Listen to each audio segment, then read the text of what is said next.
Another travel hack that I like to do is to keep your immunities up, try to find places that have like turmeric shots or ginger shots that you can always douse those down. The second thing is I think people need to simplify more. Okay, we live in a world where, as you said, wearables. There's so many gadgets out there. Try this, try that, eat this, eat that, do this skincare, do that skincare, whatever it is, buy this, buy that. Our houses are just storage systems at this point.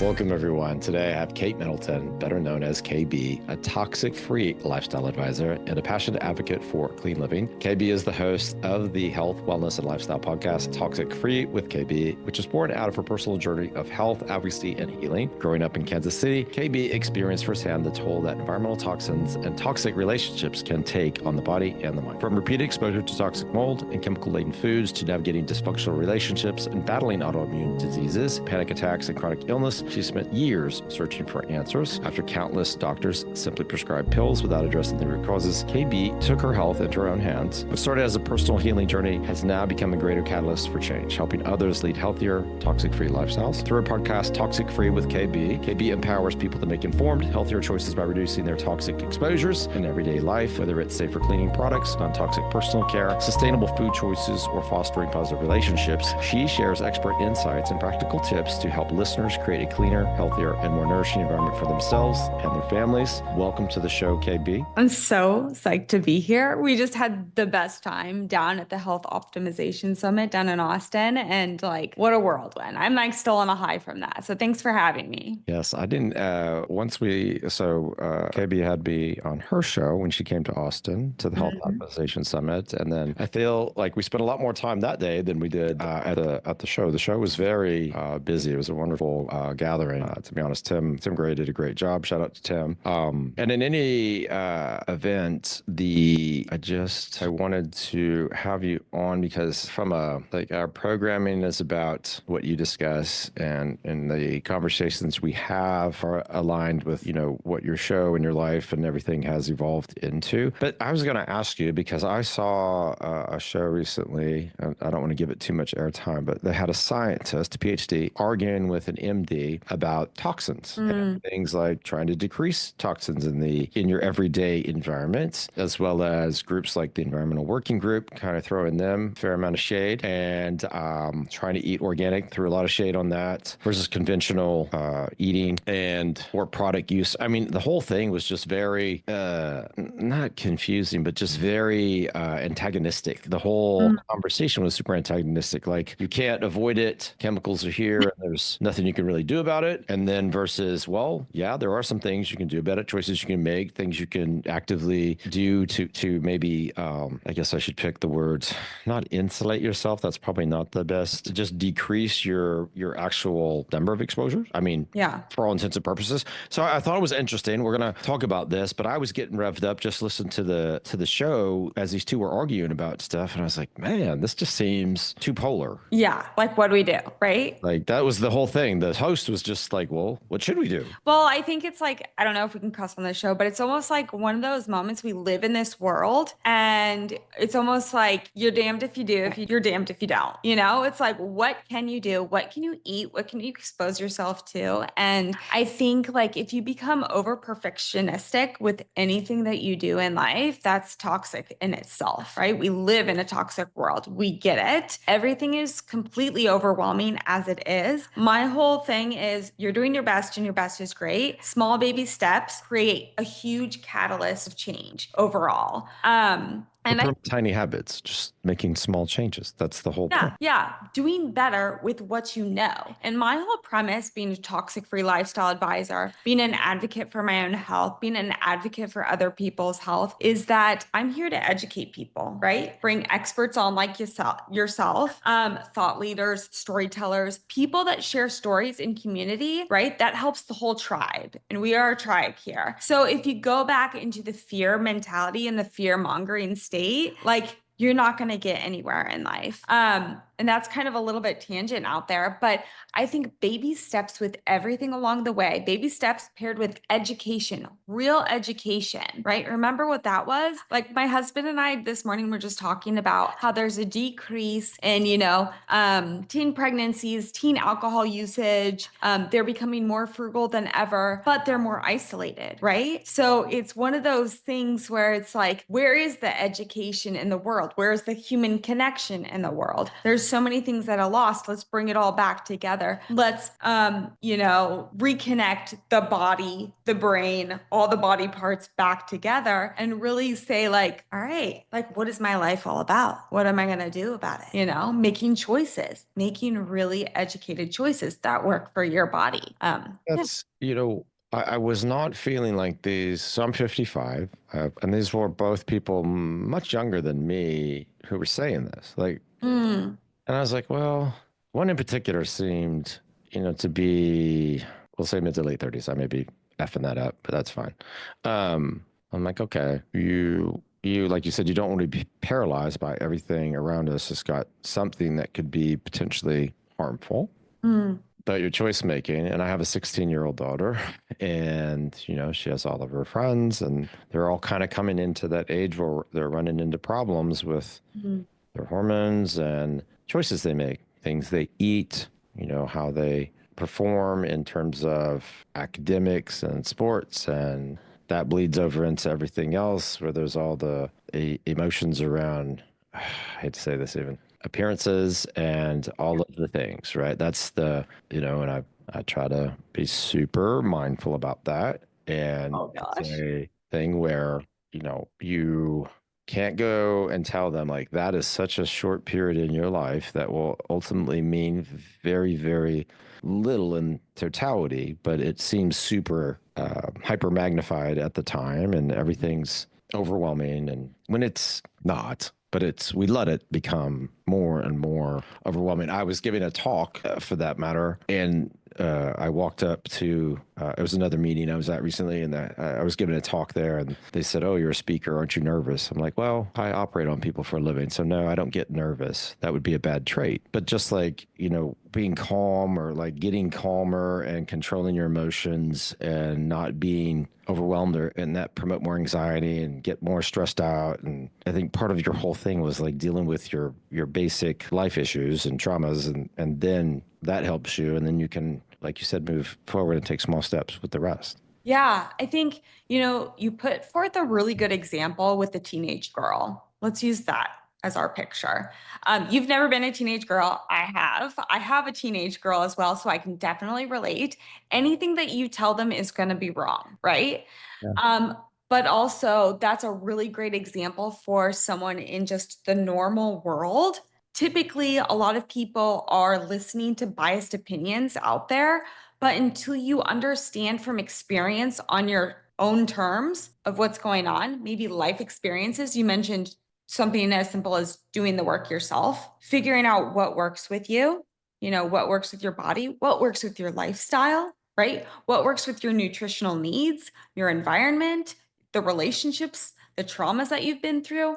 It all goes back to being, radically, authentically yourself and moving through life with intention. That is everything that I live and breathe. And I think if one person realizes or practices those traits, they'll be like, wow, life is like so much easier, you know? Right. Truly. A lot less work. A lot less work, for sure. A lot less pressure. Yeah, I don't really, how do I say? Even when I was younger, I realized that I'm a Leo for everybody listening. I don't take advice very Yeah. well. And I never valued anybody's opinion of me over my own. So you could never like, it's hard to put one over on me or make me feel a certain way based on your behavior. 'Cause I Mm, just never cared about what you thought. It was not really something that affected me that much. And then as I got older, it affected me a lot less. And I wasn't very good at controlling. If I thought you were trying to take the piss out of me or pull one over on me, I was very apt to be unfiltered about that when I was younger. And it took me a while as I got older when people were being passive aggressive or trying to take the piss out of me, I would like lose it. And that's not good, you know, in terms of training and dealing with patient care settings. So I had to get better at that. And basically, and this may be something for everybody to understand, is it's far scarier to have someone stay silent in an argument and just take it in and not respond versus have an emotional outburst. People expect that. They don't really know how to cope with anybody who's super calm in that situation. And those are the persons, or how I would say, people you should fear the most, because they already know how to control their emotional state while you're losing yours. And so when people would make mistakes, which always happens, they would call me, oh, Dr. Whitfield, I did so and so. I'm like, okay. They would expect to get yelled at, but I wouldn't do that. It did no good. They're used to that. That's been done to them their entire life. So it was far worse when I showed up, because if you had done something really bad, I would make you fill out an incident report and describe what you had done badly in detail and then sign it so everybody knew about it. But I would never yell at them, because all that would do would get you in trouble, or specifically me in trouble with my boss.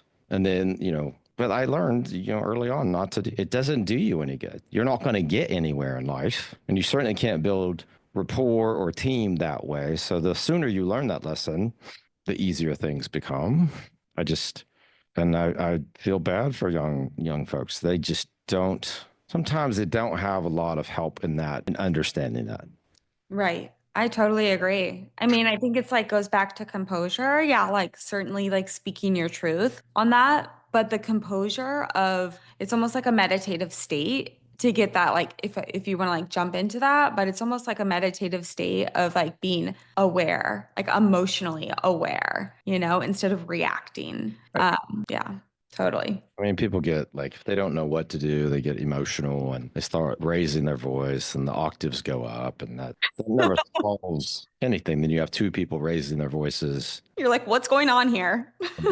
ultimately amounting to nothing getting accomplished. So like it's a, yeah, definitely just like that whole show I was describing. They just kept raising their voices. I was like, the host has to like control this because it's not productive. One's just trying to talk over the other. And I was just like, oh my gosh, all I'm trying to understand is like, is there anything worth taking away from these two? Like, I'm sure that they're very passionate about their positions, but like, I can't tell if it's a worthwhile discussion or not yet. And Yeah. I was just like, okay, well, I mean, I'm having KB on tomorrow. Just like, you know, I mean, I've certainly, in my opinion, tried to guide folks to use the environmental working group, especially as it relates to products, to help identify things that could be more harmful. And certainly between skincare and supplements, I don't know which is more of a corrupt industry. So I always try to point people in a direction so something gets third partied and looked at, because Lord knows they're not doing anything to safeguard what's going on. You know, there's no regulatory body really. Mm-mm. No, I mean, I think the EWG is for anyone that does not know about environmental, it's hard to say, environmental working group. They are such a strict and beautiful outlet because they will not let anyone in that has not passed their approval, right? Strict guidelines. And there's some really great, I mean, they do have an app now. So if you're consumer shopping for personal care, beauty care,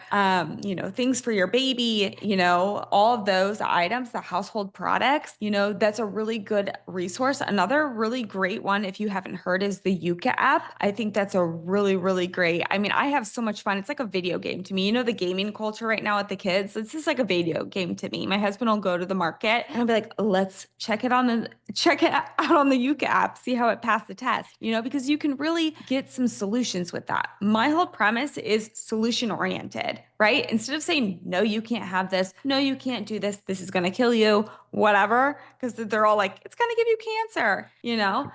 In the end, saying, okay, well, what can I do? What can I have? You know, me, part of my story is I've gone through a lot of restrictions in life. You know, I have been dealt with, you know, celiac, which we all know you cannot have bread, you cannot be around those things. So instead of just saying, oh my God, this is my life. Oh, well, me, you know, going to, okay, what can I have? Like, what can I substitute in for this? Right.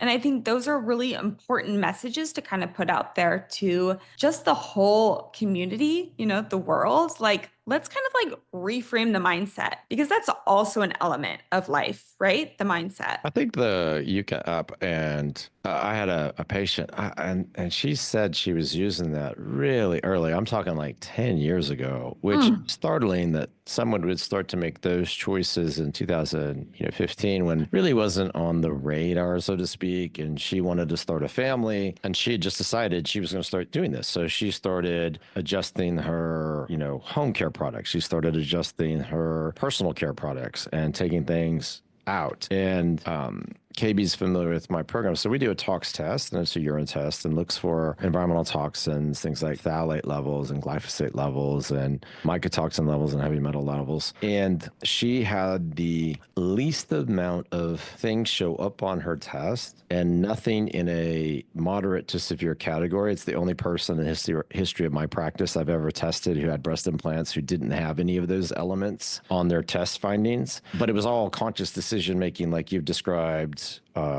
in your show and discussed on my show about making choices. And she just did that for such a long period of time. So when people say you can't do that, well, I, of course, have examples of obviously you can. Once you're problem aware, you can make choices, and then those small habitual changes, like you said, those become actionable and they make a difference. So, I know you didn't go on to have breast implants. We talked about it, previously, but that particular patient, in addition to all those other things, has this extremely supportive spouse and a great family, and KB, just cruised through the surgical process. Because of her lifestyle beforehand. Right. So I always have this inside my head thinking I need 3 to 6 months of runway with these folks to help get them into a better position, but not really someone like that because they've been doing that for years, not just meeting me or meeting you and be going, oh, well, that's something I should be doing now. I should be checking these things. Right. Because they No, get overwhelmed. I think totally preparation. I mean, we could even talk about this with like, the reproductive system, right? Husband, wife, whatever they want to, that's just one example. They want to have a baby, right? And one of the wife's like, I'm having fertility issues. Something's going awry. And they think, oh my gosh, it's me. But then also it's, guess what? Maybe the mister as well. And so it's like, how do we prepare, the leeway? You have to actually clean those vessels up, right? You both, it takes two to tango, right? I know you and I started talking about that a lot on my show, and we really didn't get to like jump into it about, how the male is actually another huge health element to the females. Yeah, for sure. I would say, obviously I'll be biased because I take care of predominantly women, but I don't choose to take care of men because typically they're not as prone to listen to what I have to say. They're not going to follow instructions. They have low pain tolerances typically, and I just don't have any bandwidth for that in my career anymore. So I predominantly take care of women, but the issues are the exact same short of the reproductive system. And, foreign bodies can be in men too. Knee implants, hip implants predominantly. They may have other things. All this kind of sitting at desks is terrible for people's backs. So many of them already have problems with their back at a younger age and maybe suffering from inflammation. So basically what KB is not saying, that we'll just say out loud and talk about, is everybody has a certain amount of inflammation, and that inflammation is what creates a lot of problems with a lot of things, and fertility is one of them. Yeah, 100%. I mean, diet, nutrition, lifestyle, all of it comes into play, right? Right. So, and I was told, gosh, it was many, many years ago, pre-COVID. It was a rainy day. I was walking from my office, I don't know, get a coffee, whatever. But there was this old man that just came up to me. I didn't even know who he was. And he handed me this like newspaper clipping, like a little cartoon, right? But then it had a quote on it. And it says, I'm going to totally butcher it, but it said, of all the decisions that you have to make, remember that each decision that you make makes you in the end. So for every decision that you have to make, each decision makes you. So it goes back to, we'll use food as an example, right? Someone that says, oh, but I can't do this. Oh, but I can't do that. Yes, but you can. You have every control in your body to make the decisions. You get to put the fork in your mouth at the end of the day. right? So for everything that you get to do, you get to do the preparation. It's your body, it's your vessel. You can do what you want with it. You've been given this amazing gift, but it also goes back to another thing that you mentioned was support. I think support with anything, with any lifestyle change, if someone wants to like start cleaning up their life, support is a huge thing. If you don't have your team right there with you, or this is, yeah, do you, great, then nothing's going to change. Yeah, both my wife and I used to, we'll say drink more. We would have, like more of a happy hour type vibe at our home. We would have, I'd make handmade, margaritas. I was like notorious for it at my home. And, I guess became more interested in not feeling, run down or tired the next day. Because if you drink a little bit before you sleep, or a little bit too much before you sleep, your sleep really tanks. And last night we went out and met folks at a happy hour, but I just had some mocktails. It was it would be like a mojito without the alcohol. It was good. Mm-hmm. Wasn't Yeah. too much sugar. They did a nice job with it. I just had a couple, and then I like cut fluid intake off at a certain time because I don't want to be, someone has to wake up and go to the bathroom all night or anything like that. They're all just conscious things I do, and I'm not having a bad time. I was having a good time with everybody, just, chatting it up, but I just wasn't having a drink. And the folks who were there, there's no judgment. I mean, most of the guys were drinking beer, a bunch of carbs. It's not going to serve you well. It just won't. Yeah.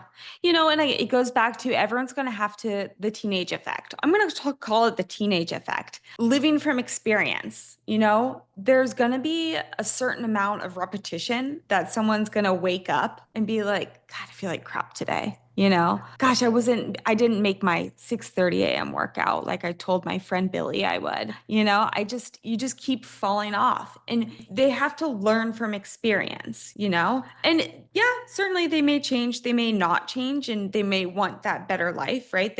Whatever their goal is, everyone's different, but you have to learn from experience, I think. And it isn't until you are sick of tired of being sick and tired that you're probably not going to make a change, right? And that's usually what happens. And that's what happened in my life. I know, definitely, with so many different cases. And that's why I am here and why I do what I do today. Because yours was Raynaud's. You had a problem with Raynaud's? Yeah. So I was diagnosed with Raynaud's at a very young age. I think my first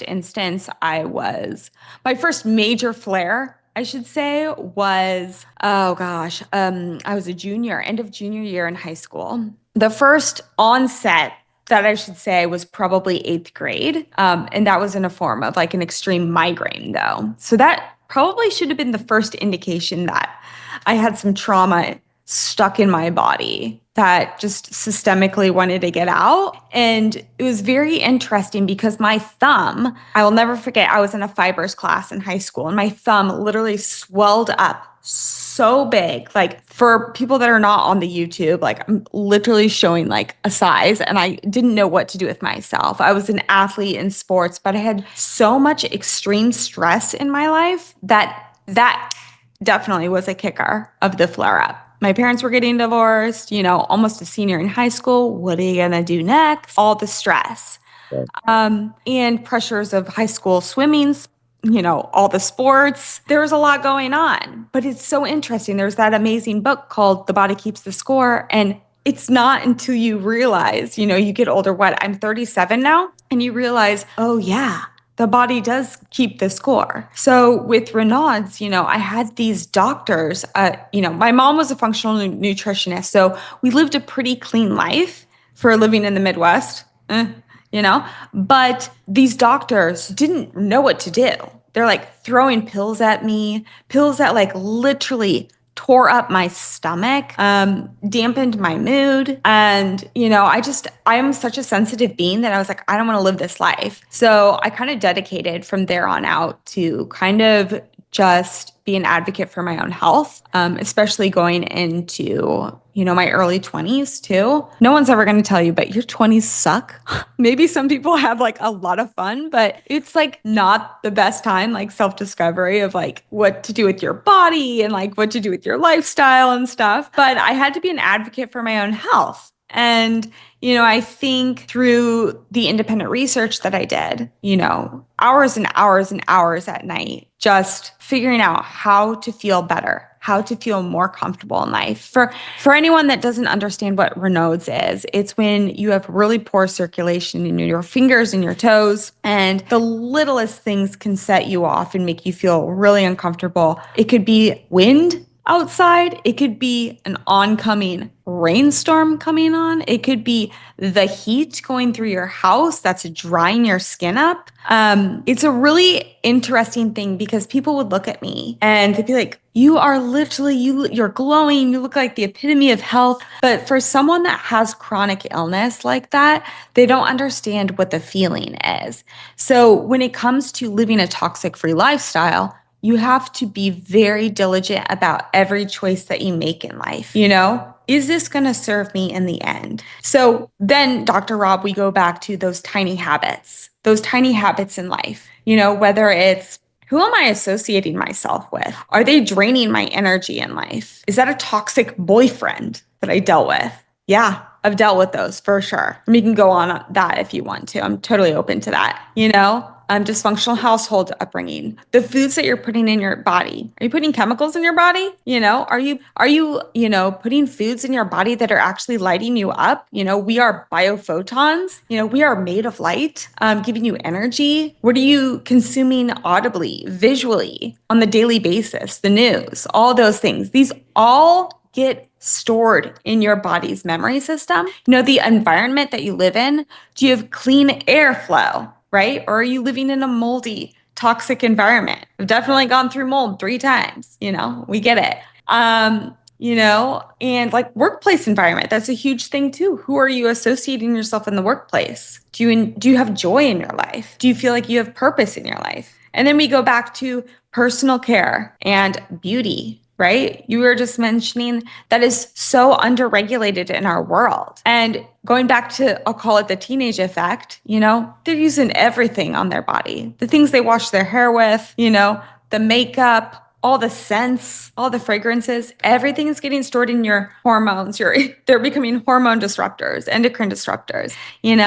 So these are all things that through baby steps, through being radically self-aware of your body, your life, how your body works, what you're sensitive to, what sets you off, what throws your central nervous system off. I think that's step 1, getting quiet. You got to get quiet with yourself. Listen to your body. So in a nutshell, there we go. Things we talk about when folks come abruptly, why they come to see me. Nobody really wants to come see me in Austin, but when they come to see me, it's really, people are 100 miles an hour. They just want to get stuff done.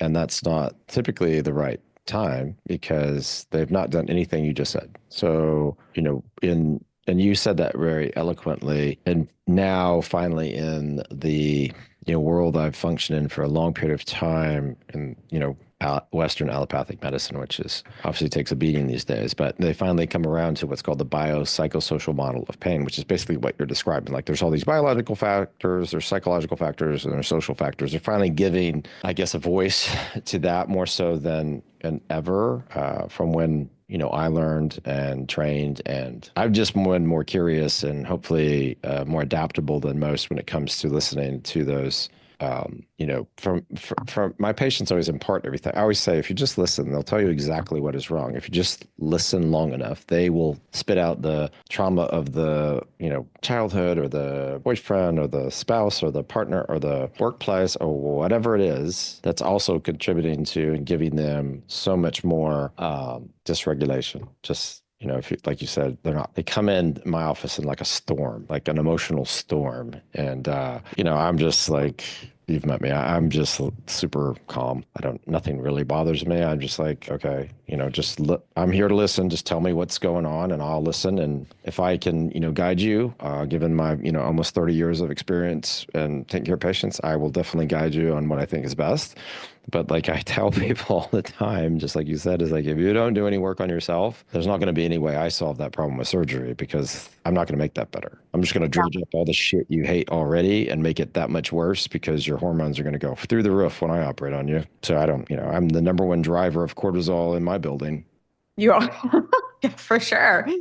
not, I just tell everybody that I'm just not going to magically get better because I operate on somebody. So like showing up thinking that, I immediately I put that into perspective as Yeah. best I can. So, how did you on your own kind of learn from reading and researching to make your own Renaud's heal, either through improvement in your diet or sleep or other holistic, options you use? So I still deal with Raynaud's, not as severely, I would have to say. I think getting smart and doing things, I mean, as simple as people, okay, it's very interesting because people are like, just put on gloves, just put on gloves. But it's, yeah, it truly is something internal and it's very systemic. I think, and this might sound a little woo-woo, but one of the things is doing deep work and being honest with myself. Every woman in my family has Raynaud's. I, for some reason, have it the most severe. Okay. And I think when you go back to childhood traumas, I'll go back to your question, but when you go back to childhood traumas and ancestral traumas that get passed down through utero, we'll talk through female, like I truly believe that me being in the dynamic that I was and being the smiley face of the family, trying to hold everything together, everyone together, everyone's okay. We got this. I think that does a number to the body of being constantly in fight or flight, right? And so I think through work, I work with a therapist constantly. And I think, there's a lot of people that say, I don't need a therapist. I think therapy is amazing. And it's not about going and like spilling your life every time. Sometimes you just have to strategize the next step or just tighten the bolts in your life, right? But Dr. Rob, as you know, if you have someone there listening to you, and then you can just literally kind of like spill it out to them, things start spinning. And the client or your patient will start to figure out the solutions of what they need themselves. And it's just that thing about the young child, right? You put your baby to sleep at night, they start crying. You could run in there and save them, right? Or you could let them this sounds horrible, but you can let them figure it out and self-soothe themselves and say, well, what's really going on in here? Am I okay? It's like putting the dog in the kennel. The dog's okay, let them calm, let them relax, let them figure it out. So by me doing all this research, finding out, okay, I could try this, I could try that, I could freak out and try this modality. I said, okay, what does my body need from where it's been right now? We'll use the inner child concept, asking that little girl, what do you need right now? During this freak out, your body's freaking out. It's going to have a flare up. It's going to have a flare up tomorrow because the kids were crazy today, and you've already felt stressed out. And you're going to have maybe a flare up tomorrow. What can you do right now to make you calm?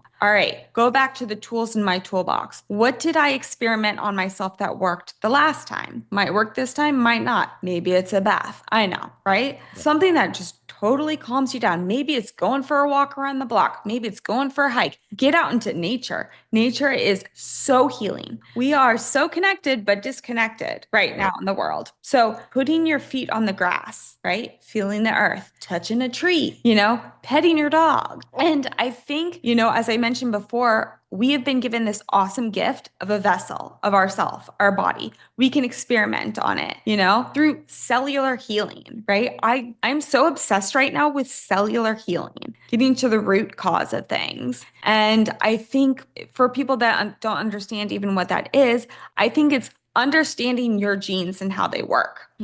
So you put an example out there about supplements too. And people think, oh, supplements can help me. They can save me. Yeah, but certain supplements are not going to be absorbed in your body if you have certain genetic methylation markers. So how can you rewire your body and make it work for you? So there are so many different modalities, and people can certainly chime into my chime into my Instagram and DM me and ask me specific questions. But I think, some things that I learned at 37 now, that getting quiet first thing in the morning is really important to me so I can listen to my body and my brain. Because if not, as you said, those people that come into your office and they start squawking, like crows, and they're like, blah, blah, blah, blah, I have to do this, I have to do that. They don't get the time to filter it out. The rumination just constantly will go and go and go. And that's what exacerbates stress in the body overall. Try to get everybody to, concentrate more on their getting calmer, especially at night. There's all this like, I don't know that it ramps up, but I prioritize this. And then people who say, they sleep, whatever, 4 hours a night, it's so stupid. Like, y'all have never worked, and I hope you never have to work like I did in training, which was all the time, up all night, doing these long shifts and working the next day and all those things. It's terrible for your body. It's Yeah. definitely aged me, but the military has done all these studies where performance drops after 6.5 hours of sleep. You reduce it below that, your performance drops. And they did this with, of course, snipers because they can measure their performance on the range, and it just drops after that. So I always try to give patients this range, like 7 to 9 hours. That's your range. That's where, and you may be different. I may be different. I might try to not over influence people with wearables. I'm always getting asked to trial a wearable and use the wearable to track sleep so that, I can convey what I know to patients, not to create anxiety about tracking those things, because that's another whole nother problem, that Yeah.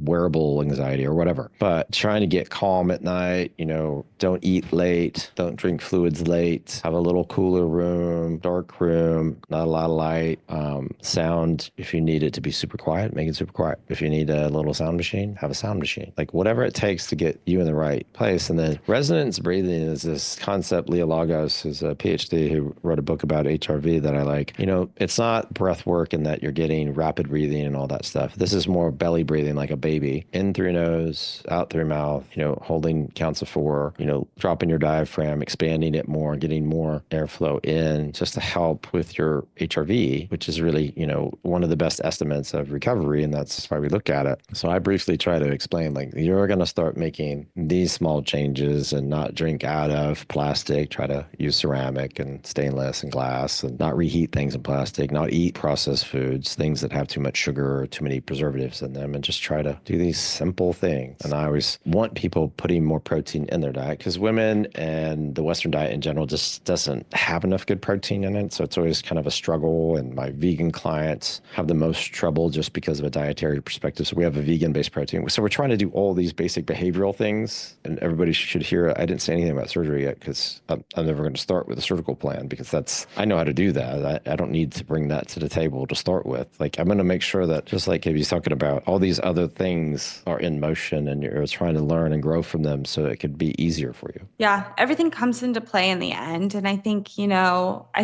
it goes back to like understanding yourself, like truly understanding yourself, connecting to your body, understanding what your health needs are, because we're so quick to, especially in the Western medicine world, we're so quick to jump on the bandwagon of saying, oh, the doctor told me this. Does the doctor live with you every single day? Does the doctor live with your mindset and like all the things that are telling you can't do something, or you can do something, or you are intuitively are feeling this? Like a good example, yesterday, I was like, for some reason, I hadn't had walnuts in a long time. And I was like, I really feel like a walnut. And we'll talk about cortisol, right? My cortisol has been a little high lately. And for some reason, then later that night, I was like, I was looking up cortisol reducing foods, and walnuts was one of them. So that goes back to intuitively knowing what your body needs, listening to that, right? That's just a little example, You got to right? be calm to be able to do that, though. Most people, there's a lot of noise in their lives, and listening to themselves it's very challenging. I get these Yeah. moms who come in and they are struggling, and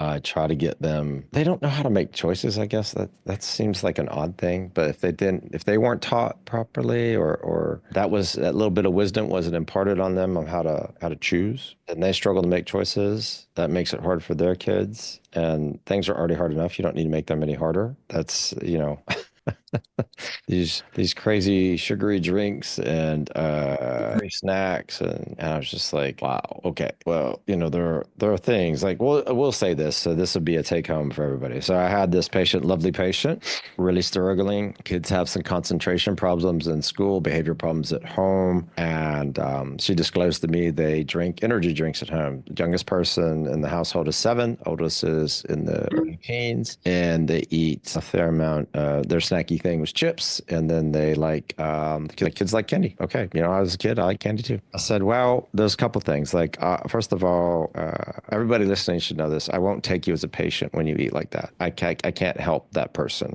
So I said, if you want to be my patient, we're going to help you make some choices for yourself and your family. And so you're not going to have energy drinks like a Monster or a Red Bull anymore. And, you know, if you're an adult, I can give you a mold-free, highly tested, toxic-free coffee suggestion. And then they're like, well, I like to put a bunch of stuff in my coffee. I'm like, that's not why you drink coffee. Coffee is a source of caffeine, not a source of sugar to dress up your coffee. That's a whole different problem. You just have an addiction to sugar if that's what you want. So, you know, that's just changing that behavior for them. And then for their kids, although I don't endorse this product, I have no relationship with it. I said, instead of getting them those things, there's at the store, you can buy them Zevia. It's not it's not perfect, but it's a better alternative than what you're doing.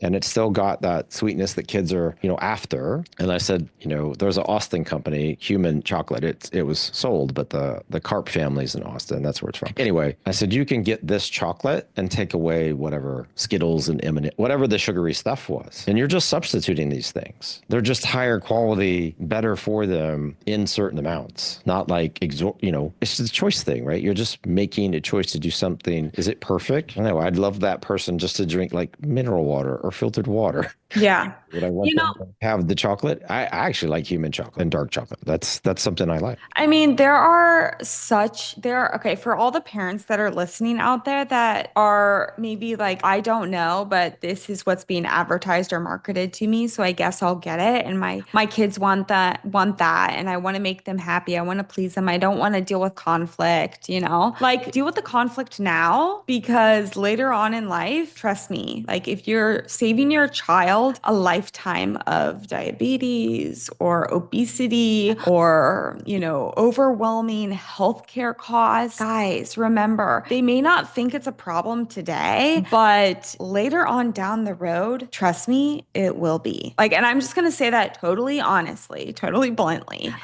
You know, I think also going back to the parents, there are a lot of hacks, right? It's not like being like, all right, energy drink one day, plain water the next day. You know, it's about slowly moving the addict, because those kids are getting addicted to those things, right? These are basically, the internet's going to come at me for this one. They're basically gateway drugs to other things. Like, I am a huge believer in that, because they're messing up their sleep cycles. They're messing up their hormones. Their moods are dysregulated, right? So if you have a child that's screaming at you and has attention deficit disorder, look at what their gut microbiome is ingesting, because your gut is your second brain. Your brain is your second gut. It's a big old cycle here, right? And so this goes back to the education piece, right? Like, what are the hacks that you can use in life, right? So if you're moving away from, let's use a milkshake as an example. You know, you go through a drive-through, you get a milkshake. Okay, why don't you say like, hey kids, like, let's make our own milkshakes at home, right? What can you put in there? Get a date, you know? Well, but it's better than some other things, right? That's You what I know? mean. They don't know that, but that is a very sweet fruit. It is very sweet and it has carbs, but you go through the drive-through and you get one thing, right? Highly processed, and you get something else that is used in other cultures as such a stabilization factor for energy, right? You know, so there are some other things that you can slowly build the building blocks. And also, parents, oh my gosh, can I tell you, you don't even have to like preach to your children about eat this, don't eat that. Lead by example. If you are, you know, like at the end of the day, you know, just throwing in the towel and just, you know, whatever. Gosh, what's an example? You know, like drinking a bottle of wine. Sorry, I'm going to use that example. Just drinking a whole bottle of wine. How do you, and your kids are seeing that as self-soothing your emotions from a quote unquote hard day, you know, what are they going to do at the end of the night? Okay, let's go eat a pint of ice cream, right? Because that's the only way that they know how to reciprocate for them or interpret for them that same emotion as a child. So you have to think about what your actions are showing the kids. That was a pretty drastic one, but it's truth. It's truthful. It just made me laugh about what I do because I stopped eating so early. Like people think I'm like this super old person now because I stopped eating at like 6. I love it. Just because I don't eating late really bothers my sleep. So and I get up so early. So, but I agree, like those self-soothing things are just their coping mechanisms, whether it's food or alcohol or something else. People want to go to the gym Yeah. and they exercise at night, which also will wreck your sleep if you do it too close to when you go to sleep, because that's their stress relief mechanism. They got to go run or they got to do whatever. And, then you're overtraining. Women overtrain all the time anyway, but like it's super disruptive. Yeah, I'm such a, I overtrain. Like I totally overtrain because I've been programmed as a child. I've been an athlete my whole life. So I've been in organized sports. So it almost gets to when you get older to life, you're like, what do I do? Like, gotta go for my trail run, gotta go to my yoga class now. Okay, gotta go walk the dogs. It's like programmed into your mind. So I'm actually at this age trying to work on, okay, what can I do for my meditation today? Like right before we got on, I put like my red light panel over my face and just sat there and was breathing. I was just like, I'm just breathing, slowing down. Yeah, overtraining is a huge problem in my patients. They'll come and want to do, say, for instance, a fat transfer, like I think we talked about a little bit. And I told you, like, they'll be cycling and doing interval training and running or doing HIIT or something. Like, these things make no sense to me. CrossFit, I can't. Oh, I can't fathom CrossFit. Don't get me started. Can't help you if that's, if you Yeah. make that adjustment, like you said, to walking and lifting and like walking's a great exercise. Walking outside and my wife always, wants to go and have a nice walk in the evening. Austin's a little bit challenging sometimes with the heat, but we try to do that. And we need to do it more frequently because it's a great exercise. It's what I tell my patients to do. Walking is always 100% Dr. Rob approved. That's the exercise after surgery. I'm never going to get a no if you ask me to go walking. It's always going to be a yes, of course, totally fine. So, you travel a ton. So like all the things you're doing, like what are you doing to, keep yourself balanced when you travel and maybe like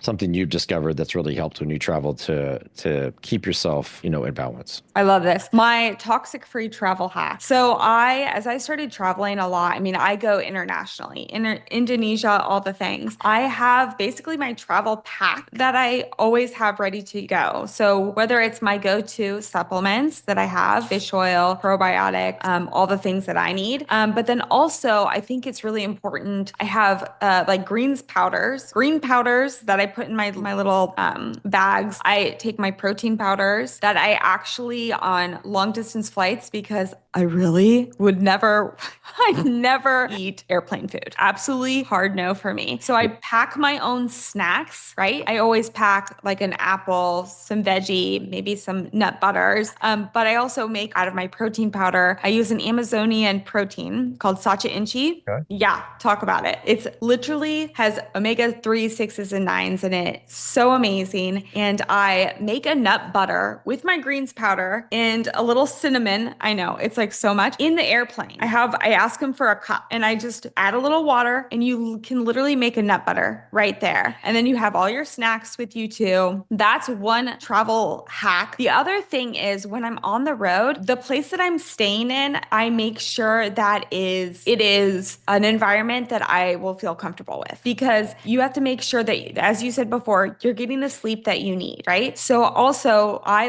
don't drink coffee, but I do drink a lot of tea. So I pack my tea bags and I do the research before I travel to the area I'm going. Now, can I have an electric tea kettle in the room if I'm staying in a hotel room where I can make my tea every day? That's one hack. The second thing is, do they have a yoga mat in their gym, right? Do they have a gym?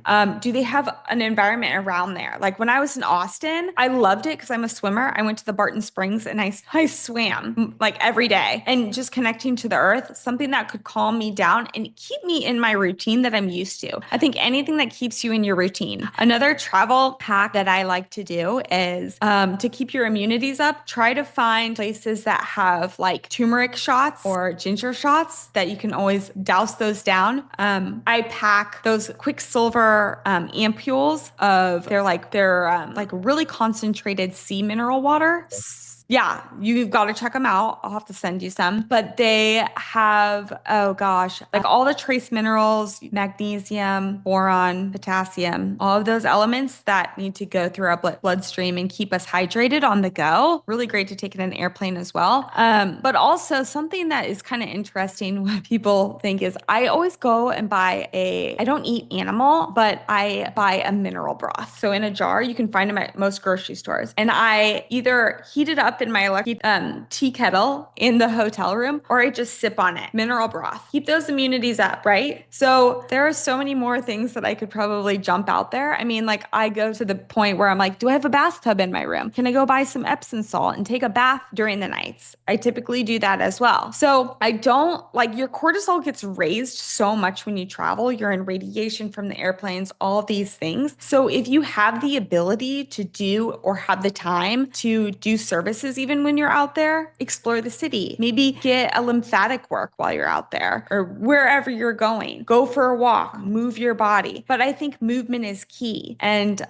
getting sleep and not over trashing your body and being like, well, I'm out of town, because yeah, there's going to be probably a lot of like dinners out there, and you have to consistently, no, seriously, Dr. Rob, I don't take a break from my lifestyle. I still live the same lifestyle. I don't say like, well, I'm out of town. I'm not in my like normal routine. I'm going to change it. No, like when I order out, I still kind of order the same way I would order at home or pretend I'm in my kitchen, right? Whether you're getting takeout or room service, try to create something that you would create that's healthy in your kitchen. So they're just a couple. I mean, we do the same things. I was just at this meeting and I wouldn't go to a dinner meeting at 7:30 or 8 because I was like, it's too late. It's just not. So I would just go eat, and I'd stop by, and there's just things that are not negotiable, and those are part of them, nowadays. So I appreciate you sharing all those things. Are any last like tips or tricks you think that 100% they should start maybe doing today that would really help them lead a more toxic-free lifestyle starting today? Oh my gosh. I think the first thing is, and this just came to my mind. Well, two things. Saying no more. Like honestly, saying no, because that grows such a strength muscle within yourself. We are born to be people pleasers, right?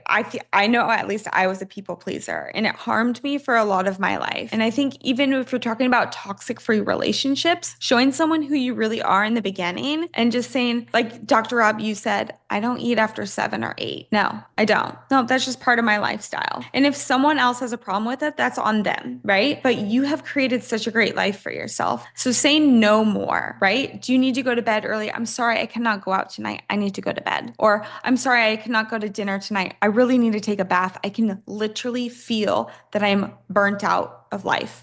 Those are just some examples because I know everyone's going through it. The second thing is I think people need to simplify more. Okay. We live in a world where, as you said, wearables, there's so many gadgets out there. Try this, try that, eat this, eat that, do this skincare, do that skincare, whatever it is, buy this, buy that. Our houses are just storage systems at this point. Simplify your routine. You don't have to go here. You don't have to go there. Say no. See what that does to your mental health. I think I'm such a huge advocate for mental health. I've gone through a lot of junk in my life. And I think, mental health is everything. And if you can understand what thinking clearly and moving throughout a day with choice, okay, if you have not a full, schedule on your plate because it's simplified, or you don't feel rushed to get to the next thing, don't feel rushed to get to a yoga class. Like if you feel rushed to get somewhere, then that's probably not the right decision in your day. But simplifying your life, right? Simplifying your friendships, right? What are the quality friendships there? What are the quality foods in your life? What are the quality items in your home environment? What are the quality products that you're using in your life, right? So there we are. Well, thank you for coming on. I appreciate, all the wisdom and tips and tricks, and we look forward to seeing you in Austin again soon. Yeah, I think I'm going to be back there very soon. I'll give you a ring for sure. Thank you so much.